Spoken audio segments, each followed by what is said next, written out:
ہے اس کی بنیاد پہ جو 9ویں کا اور 11ویں کا امتحان ہے وہ کیلکولیٹ کر سکتے. کلیئر ہو گیا جی؟ اب آ جائے جی تیسری کیٹیگری پہ. اب ہم نے سوچا تھا کہ جنہوں نے گریڈ 10ویں کا اور 12ویں کا امتحان دینا ہے ان کے ساتھ کیا کیا جائے. تو ان سے فیصلہ یہ ہوا ہے کہ جنہوں نے اپنے کلاس 9 کے اور کلاس 11 کے سارے مضمون پاس کیے ہوئے ہیں ان کو پروموٹ کر دیا جائے. جنہوں نے اپنے 9ویں کے اور 11ویں کے جنہوں نے اپنے 9ویں کے اور 11ویں کے سارے امتحانات جو ہیں وہ سارے سبجیکٹ جو ہیں وہ کلیئر ہیں ان کو 9ویں اور 11ویں کی پرفارمنس کی بنیاد پہ جج کیا جائے.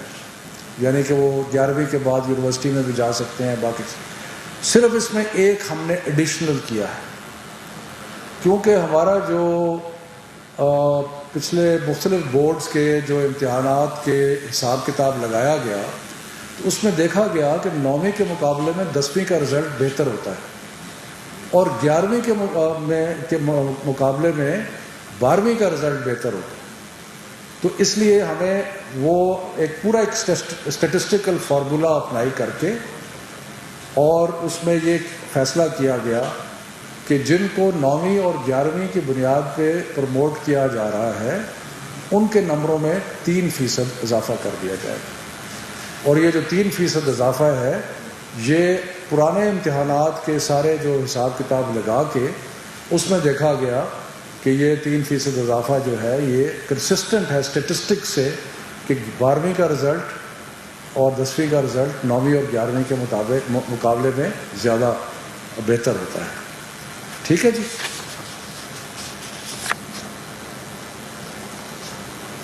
اس کے بعد ایک اور کیٹیگری ہے جو ایسے اسٹوڈنٹ ہیں جو کہ 40% سبجیکٹس میں فیل ہو چکے ہیں 9ویں میں اور 11ویں میں. ان کو پاسنگ مارکس دے دیے جائیں گے. ان کو اور کچھ نہیں گریڈ نہیں کیا جائے گا, پاسنگ مارکس دے دیے اپ ٹو 40%.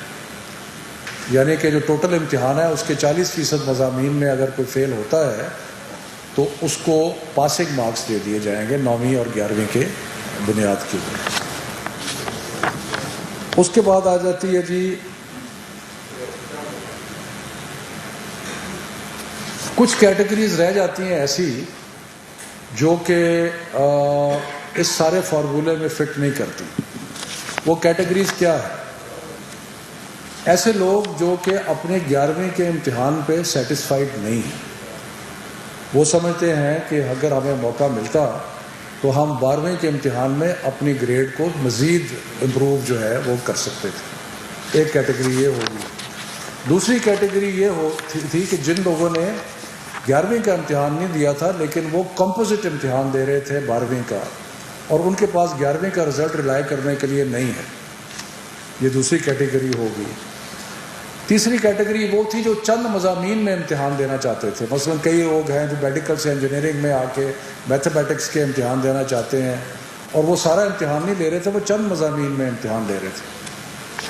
اور چوتھی کیٹیگری ان کی ہے جو 40% سے زیادہ مضامین میں فیل ہو گئے تھے. یعنی کہ وہ پاس مارکس کی اس میں نہیں آتے. تو ان 4 کیٹیگریز کے لیے ہم نے فیصلہ کیا ہے کہ ایک اسپیشل امتحان لیا جائے گا کیونکہ یہ تھوڑا نمبر ہوگا اور یہ امتحان حالات کے مطابق سپٹمبر اور نومبر کے درمیان لیا جا سکتا ہے. میں پھر ریپیٹ کرتا ہوں کیونکہ بہت سارے لوگ دیکھ رہے ہیں اس چیز کو, خاص طور پہ بچے ہمارے دیکھ رہے ہیں کہ اسپیشل ایگزامز کن کے لیے ہوگا. نمبر 1 جو اپنے گریڈ جو ان کا کلاس 11 کا رزلٹ ہے جس کی بنیاد پہ ان کو یونیورسٹی میں جانا ہے اور باقی کیونکہ 12ویں کا امتحان نہیں ہو رہا تو ان کو اگر وہ سیٹسفائیڈ نہیں ہے تو ان کو موقع ملے گا کہ وہ ایک اور امتحان میں بیٹھ سکے. لیکن یہ تھوڑی کیٹیگری ہوگی, تھوڑے لوگ ہوں گے. دوسرے وہ کہ جو کمپوزٹ امتحان دے رہے تھے اور اس میں کئی پرائیویٹ اسٹوڈنٹس ہیں، باقی لوگ ہیں جو ایک ساتھ ہی 12ویں کا امتحان دے رہے تھے اور ان کے پاس 11ویں کا رزلٹ نہیں ہے، وہ ہو گئے۔ تیسرا کہ جو چند سبجیکٹس کا امتحان دے رہے تھے، اور چوتھا وہ کہ جو 40% سے بھی زیادہ فیل ہو گئے تھے تو اس میں ان کو ایک موقع دیا جائے گا۔ اس کے بعد جو امتحان کا ٹرانسکرپٹ ہوگا 12ویں کا، اس میں ٹوٹل نمبر دیے جائیں گے، اس میں سبجیکٹ وائز ٹرانسکرپٹ نہیں ہوگا، سبجیکٹ وائز ٹرانسکرپٹ نہیں ہوگا۔ جو ان کے 11ویں کے ٹوٹل نمبر ہیں ان میں 3% ایڈ کر کے وہ ان کا رزلٹ جو ہے وہ اس کا کیلکولیٹ ہو جائے گا، ٹھیک ہے جی۔ اور یہ اس لیے کیا گیا ہے کہ بورڈز اس میں لکھیں گے کہ ہم نے پرانے حساب کے مطابق اندازہ لگایا ہے کہ یہ بیسٹ پریڈکشن ہے ان کی پرفارمنس کی، ٹھیک ہے جی۔